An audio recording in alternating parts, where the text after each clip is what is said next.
Hello everyone, एक बार फिर से आप सभी का स्वागत है हमारे यूट्यूब चैनल CCH में। और ऑलरेडी आप लोगों को पता है कि CCH आप लोगों को जो है टीचिंग बाय CCH में टीचिंग की क्लासेस दे रहा है। एंड लास्ट ईयर जो है हम आप लोगों ने हमारे साथ जो है SSC GD का भी बैच लिया था। और भाई फिर से CCH जो है आप लोगों के लिए 2025-26 में जो SSC GD की जो वैकेंसीज है उसके लिए फिर से एक नया बैच लेकर आ रहा है। और आप सभी को पता है ये बैच जो है ऑलरेडी हमारा लास्ट ईयर का भी जो रिजल्ट था वो काफ़ी अच्छा रहा। तो भाई आप लोग मेरे बारे में तो जानते हैं, लास्ट ईयर भी मैंने SSC में आप लोगों को हिंदी पार्ट पढ़ाया था और इस बार भी आपका जो हिंदी पार्ट है वो मेरे पास रहेगा। यानी कि SSC GD में जो हमारा हिंदी का पार्ट है वो 40 मार्क्स का है। इस 40 मार्क्स में हमारे क्वेश्चंस कितने आते हैं? 20 क्वेश्चंस आते हैं। अब इन 20 क्वेश्चंस के लिए हमें कौन कौन से टॉपिक्स पढ़ने हैं, तो आज की इस वीडियो में हम यही डिस्कस करने वाले हैं। तो वीडियो के एंड तक बने रहिएगा, क्योंकि देखिए एग्जाम की तैयारी करने के लिए हमें सब्जेक्ट का रोड मैप बनाना पड़ता है। यानी कि किसी भी सब्जेक्ट की कितनी वेटेज है और कितने क्वेश्चन है और उन क्वेश्चन के लिए कौन कौन सा टॉपिक पढ़ने पड़ेंगे। तो जहाँ तक हिंदी ग्रामर की बात है, तो भाई ग्रामर को लेकर तो वैसे ही बड़ी कंफ्यूजन रहती है। हर कोई चाहता है कि वो सेलेक्टेड टॉपिक्स पढ़कर जाए और आप उनका जो है पार्ट जो है काफ़ी अच्छा स्कोर वो ले लें। तो भाई ऐसा नहीं होता है। किसी भी एग्ज़ाम में अच्छे मार्क्स लेने के लिए हमें एक रोड मैप तैयार करना पड़ता है। तो आज जो है इस वीडियो में हम उसी रोड मैप की बात करेंगे कि हिंदी के लिए यानी कि 40 में से हमारा जो है 38-39 स्कोर कैसे आए, उसके लिए हमें क्या क्या टॉपिक्स पढ़ने पड़ेंगे। तो भाई ग्रामर की बात करें तो ग्रामर वैसे तो देखा जाए तो कोई भी बेसिक ग्रामर जो होती है वर्ण और शब्द से शुरू होती है। माना कि SSC GD में हमें वर्ण और शब्द नहीं दिए, लेकिन हमारे सारे टॉपिक्स चाहे वो क्रिया हो, विशेषण हो, सर्वनाम हो या कोई भी क्यों ना हो, ग्रामर का बेसिक पार्ट अगर आपको नहीं आता है तो आप सभी टॉपिक्स को नहीं कर सकते। ऐसे में कॉम्पिटेटिव एग्जाम्स में हमारे पास क्या होता है, टाइमिंग की भी बड़ी शॉर्टेज होती है। क्या होती है? टाइमिंग की शॉर्टेज होती है। तो ऐसे में जो हमारा ग्रामर पार्ट है, अगर हम बेसिक पढ़ेंगे और अगर हम ट्रिक से नहीं पढ़ेंगे तो हम एक अच्छा स्कोर नहीं ले सकते हैं। तो एक हिंदी जैसे पार्ट में जिसमें बच्चे डरते हैं, उसे कितने आसानी से कितने ट्रिकी वाइज करके जो है हम क्या कर सकते हैं, एक अच्छा स्कोर ले सकते हैं। तो भाई डिस्कस करते हैं। देखिए जब भी हम SSC GD का कोई भी या SSC GD का क्या हम कोई भी एग्जाम की तैयारी करते हैं तो हमारे सामने सबसे पहला प्रश्न आता है कि उसकी स्टार्टिंग से की जाए। देखिए बेस स्ट्रॉन्ग अगर होता है तो कहते हैं कि बेस स्ट्रॉन्ग है तो आगे की ग्रामर हम ट्रिक से सीख सकते हैं, क्योंकि हिंदी के ग्रामर में ऐसे बहुत सारे टॉपिक्स हैं जिन्हें अगर आप लोगों ने कभी स्कूल में नहीं भी पढ़ा या आपका हिंदी पार्ट जो है बहुत वीक है तो भी आप उसे ट्रिकी कर लेंगे। तो भाई 40 मार्क्स के लिए कौन से ऐसे 20 क्वेश्चंस हैं जिन्हें हमें करने हैं और जिसके लिए हमें क्या क्या सीखना है उन पर हम डिस्कस करेंगे। तो भाई देखिए सीक्वेंस वाइज नहीं बताऊंगी मैं आपको, आपके टॉपिक वाइज बताऊंगी। तो सबसे पहले हम बात करेंगे, क्योंकि हमारा पहला जो ग्रामर पार्ट स्टार्ट होती है वो कहाँ से स्टार्ट होती है, वो हमारी होती है वर्ण और शब्द से। लेकिन हमें यहाँ पर SSC GD ने जो हमें दे रखा है सिलेबस में, वो क्या दे रखा है, हमें एक टॉपिक दे रखा है शब्द युग्म। अब इस शब्द युग्म के लिए मुझे शब्दों के प्रकार आने चाहिए, और शब्दों के प्रकार किस में आते हैं, वो हमें वर्ण और शब्द में सीखने को मिलते हैं। यानी कि अगर हमने शब्दों के प्रकार नहीं सीखे तो हमारा ये वाला जो टॉपिक है शब्द युग्म नहीं होगा। तो बात तो वहीं आकर रुकी है कि हमें ग्रामर के लिए क्या करना पड़ेगा, हमें बेसिक से ही चीज़ों को सीखना पड़ेगा। तो भाई पहला जो हमारा टॉपिक रहेगा वो क्या रहेगा, वर्ण और शब्द, जिसमें हम शब्द युग को भी हम लेंगे। तो यहाँ पर अगर आप टोटल देखोगे ना तो 18-19 टॉपिक्स आपको दिए हैं और हर एक टॉपिक की अपनी एक वेटेज है। यानी कि हर एक टॉपिक से अगर मैं आपको क्वेश्चंस कराऊं तो आपके 20 क्वेश्चंस पूरे के पूरे कवर होते हैं। तो आप ये मानकर चलिए कि शब्द युग्म से हमें एक क्वेश्चन जरूर आना ही आना है। फिर बात करते हैं, क्योंकि शब्दों के प्रकार पढ़ेंगे तो शब्द में हमें पता होना चाहिए कि 4 प्रकार के होते हैं, अलग अलग डिवाइड करके हम उनको पढ़ेंगे। उसी के अंदर आप लोगों के जो एग्जाम में आते हैं वो क्या आते हैं भाई, संज्ञा से विशेषण बनाना। अब एक बात बताओ, सिर्फ संज्ञा पढ़कर चले जाओगे तो क्या विशेषण बना लोगे? तो संज्ञा से लेकर विशेषण तक का सफर में 4 टॉपिक्स आते हैं। यानी कि अगर हम बात करें तो दूसरा टॉपिक हमारा क्या रहेगा, संज्ञा शब्दों से विशेषण बनाना। तो 2 मार्क्स के क्वेश्चंस यानी कि 2 क्वेश्चंस हमें यहाँ से भी देखने को मिलेंगे। ठीक है। तीसरी बात अगर हम बात करें तो एक क्वेश्चन हमें विलोम शब्द से, जिसे आप विपरीतार्थक शब्द भी कहते हैं, जिसे हम इंग्लिश में अपोजिट वर्ड भी कहते हैं। अब एग्जाम में ये जो पार्ट होते हैं कि इनकी तैयारी कैसे की जाए, तो भाई इनके लिए भी तरीका होता है। बहुत ही छोटी छोटी बेसिक ट्रिक्स होती हैं। अगर आपका हिंदी पार्ट वीक है, आपने कभी हिंदी पढ़ा भी नहीं है, तो भी आप क्या कर सकते हो, ट्रिक से हिंदी पढ़ सकते हो। तो यहाँ पर ये बात हो गई। और शब्दों के ही उसमें हम देखेंगे एग्जाम में हमें क्या देखने को मिलते हैं, उपसर्ग, प्रत्यय, पर्यायवाची शब्द भी देखने को मिलते हैं, मुहावरे और लोकगीतियाँ। अगर आप SSC GD का प्रीवियस एग्जाम पेपर्स चेक करोगे तो आपको यहाँ पर मुहावरे और लोकगीतियों से 4 क्वेश्चन देखने को मिलेंगे। ठीक है। ये 4 क्वेश्चन हमें देखने को मिलते हैं। एक क्वेश्चन हमें उपसर्ग और प्रत्यय से देखने को मिलता है, एक क्वेश्चन हमें पर्यायवाची से देखने को मिलता है। ऐसे ही हमारे पास अनेकार्थक शब्द आते हैं, शब्दों के लिए अनेक अनेक शब्दों के लिए एक शब्द हम लेते हैं, ठीक है। तो ये यहाँ से भी हमें क्या देखने को मिलेगा, एक शब्द हमें यहाँ से क्वेश्चन हमें देखने को मिलेगा। अब बात करते हैं किसकी, समास की। बिना समास के तो कोई भी हिंदी का कॉम्पिटिटिव एग्जाम अधूरा होता है। अब हमें यहाँ पर टॉपिक दिया गया है समासिक पदों की रचना कैसे की जाए और जो समास विग्रह कैसे किया जाए। तो भाई जब हम समास को अगर बुक की लैंग्वेज से समझेंगे तो कभी भी नहीं हो पाएगा। ऐसी बहुत छोटी छोटी बेसिक ट्रिक्स होती हैं। जैसे समास 6 प्रकार के हैं। तो पहला समास होता है अव्ययी भाव समास, दूसरा हमारे पास होता है तत्पुरुष समास, तीसरा हमारे पास होता है कर्मधारय समास, द्विगु समास, द्वंद्व समास और बहुव्रीहि समास। अगर मैं आप लोगों को इनकी ट्रिक्स बताऊं तो आप इसके बेसिक के बिना भी, अगर कोई वर्ड आपको नहीं पढ़ना आ रहा है तब भी आप उसको क्या कर लोगे, ट्रिक से उसका आंसर निकाल लोगे। तो यहाँ पर एक क्वेश्चन हमें किससे, समाज से देखने को भी मिलेगा। यानी कि अगर आप ध्यान से देखेंगे तो हर एक टॉपिक से अगर आप एक एक क्वेश्चंस को अगर कवर करते चले जाते हैं तो आप 20 के 20 क्वेश्चंस को अटेम्प्ट कर सकते हैं।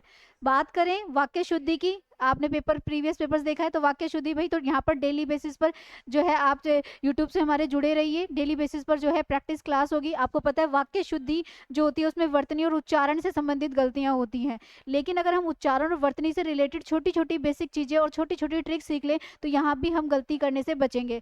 अब आप ये देखिएगा, आपके टॉपिक का नाम तो है वाक्य शुद्धि, यानी कि सेंटेंस को करेक्ट बताओ या प्रतिस्थापित वाक्य, लेकिन वहाँ पर जो एरर्स होते हैं, जो त्रुटियाँ होती हैं वो क्रिया को लेकर होती हैं, कारक को लेकर होती है, संज्ञा को लेकर होती है, सर्वनाम को लेकर होती है, क्रिया को लेकर होती है। ऐसे में अगर आपको संज्ञा, सर्वनाम, क्रिया या विशेषण ये नहीं आएंगे तो आप वाक्य शुद्धि कैसे करोगे या प्रतिस्थापित वाक्य कैसे करोगे।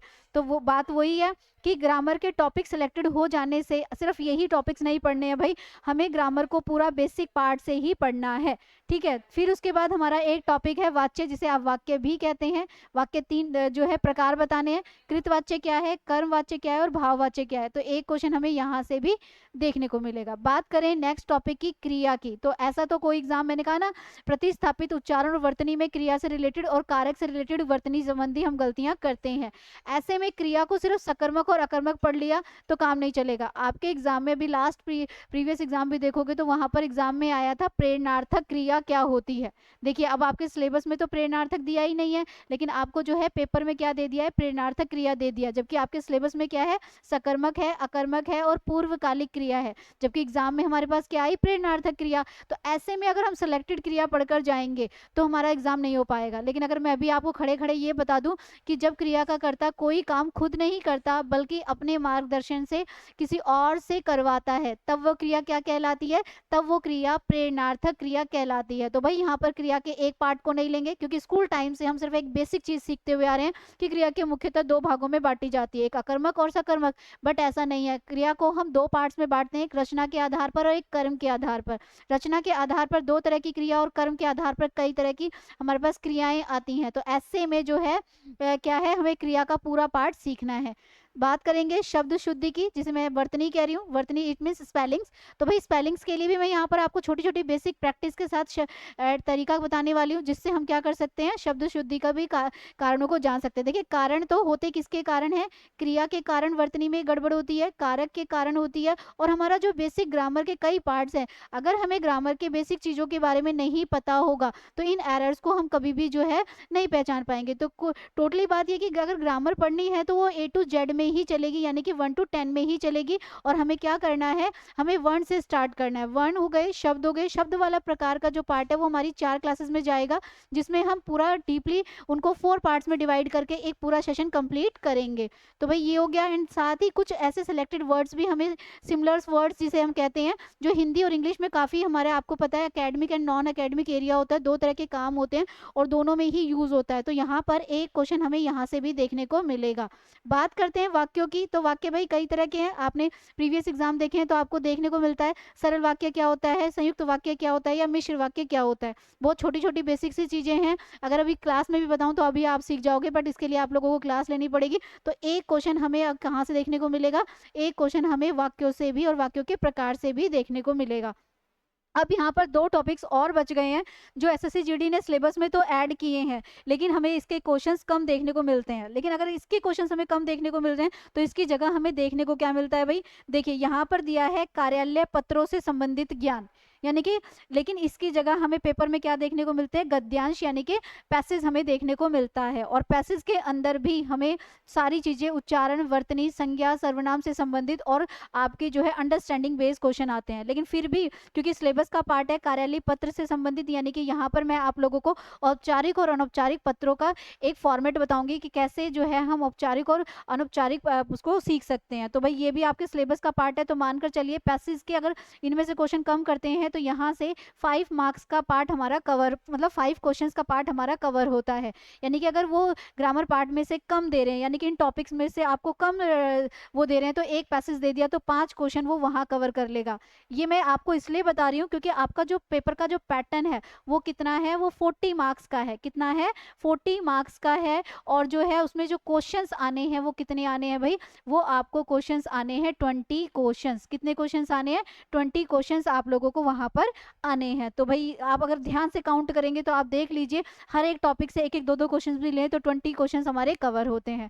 अब यहाँ पर संधि और संधि विच्छेद को लेकर भाई डाउट है कि क्या एसएससी जीडी संधि विच्छेद भी देता है। तो भाई सिलेबस के पार्ट में उन्होंने इंक्लूड कर रखा है, तो हर 3-4 साल बाद जब पेपर का थोड़ा सा उन्हें पैटर्न चेंज करना होता है तो एक क्वेश्चन वो संधि से भी डालते हैं। तो ऐसे में हम इसको, इस टॉपिक को छोड़ नहीं सकते, तो एक क्वेश्चन आप यहाँ से भी मानकर चलिए कि आपको जो है मिलेगा। तो हम इसको डीपली नहीं लेंगे क्योंकि इसमें डीपेस्ट में क्वेश्चन नहीं आता, खाली आपको संधि पहचाननी आती है। स्वर संधि पहचानिए, व्यंजन संधि पहचानिए और विसर्ग संधि, बस इतना ही बेसिक रहेगा क्योंकि इसी से ही हमारा एसएससी जीडी का पार्ट रहेगा। अब तो भाई ये तो हुई हमारे 20 क्वेश्चंस की मार्क्स की 20 क्वेश्चंस की बात, जो कि 40 मार्क्स हमें दिलाएंगे। लेकिन साथ में अब हम इसकी तैयारी कैसे करेंगे, क्योंकि आप लोग मेरे पास आ रहे हो पढ़ने के लिए, एसएससी जीडी जो है सीसीएच जो है वो कैसे तैयारी कराएगा। तो भाई डेली बेसिस पे आप लोगों को प्रैक्टिस क्लासेस मिलेंगी जिसमें हम पहले जो है कंटेंट को पढ़ेंगे, यानी कि पहले हमें ग्रामर के बेस को स्ट्रॉन्ग करेंगे और साथ ही साथ उसका एप्लीकेशन भी करेंगे। जैसे मान लीजिए मैंने आप लोगों की शब्दों की क्लास ली, मैंने उपसर्ग और प्रत्यय पढ़ाए। अब उपसर्ग प्रत्यय आपको यहाँ पर दिए हुए हैं, या मैंने आपको जो है तत्सम या तद्भव शब्द बताए, तो साथ में ही हम क्या करेंगे, जितना कंसेप्ट पढ़ना है उसके बाद हम जो है 10 to 15 क्वेश्चन एप्लीकेशन के लिए भी रखेंगे। तो ये साथ साथ हमारा डाउट सेशन चल रहा है। जब हमारा सिलेबस पूरा कंप्लीट हो जाएगा या वीकली हम क्या करेंगे, इन टॉपिक्स का एक इंडिविजुअली टेस्ट भी रखेंगे, साथ में हम प्रैक्टिस क्लासेस भी रखेंगे। क्योंकि आपको पता है समानार्थक शब्द, विलोम शब्द, अनेकार्थिक शब्द या वाक्यांश या प्रतिस्थापित वाक्य या जो हमारे ये और भी जो ग्रामर के पार्ट है जिन्हें आप कंसेप्ट वाइज नहीं कर सकते हो, ये प्रैक्टिस से ही होते हैं। तो इनकी हमें डेली बेसिस पर कम से कम 30 क्वेश्चंस की डेली आप लोगों को क्या कराई जाएगी, प्रैक्टिस कराई जाएगी। उच्चारण और वर्तनी में बच्चे बहुत गलतियां करते हैं, तो उच्चारण और वर्तनी के लिए कुछ बेसिक ट्रिक्स तो मेरे पास हैं ही, साथ ही हम करेंगे इसकी प्रैक्टिस। तो भाई आई थिंक आप लोगों को ये समझ में आया होगा। अगर आप एसएससी जीडी के एग्जाम देने जा रहे हैं, आप तैयारी कर रहे हैं, तो भाई ये आपका हिंदी का पार्ट है जो कि 40 मार्क्स का है, जिसमें आपने 20 क्वेश्चंस करने हैं। वीडियो अच्छी लगी हो तो वीडियो को लाइक करिएगा, चैनल को सब्सक्राइब करिएगा और ऐसे ही मोर इन्फॉर्मेशन के लिए बेल आइकन को प्रेस करें।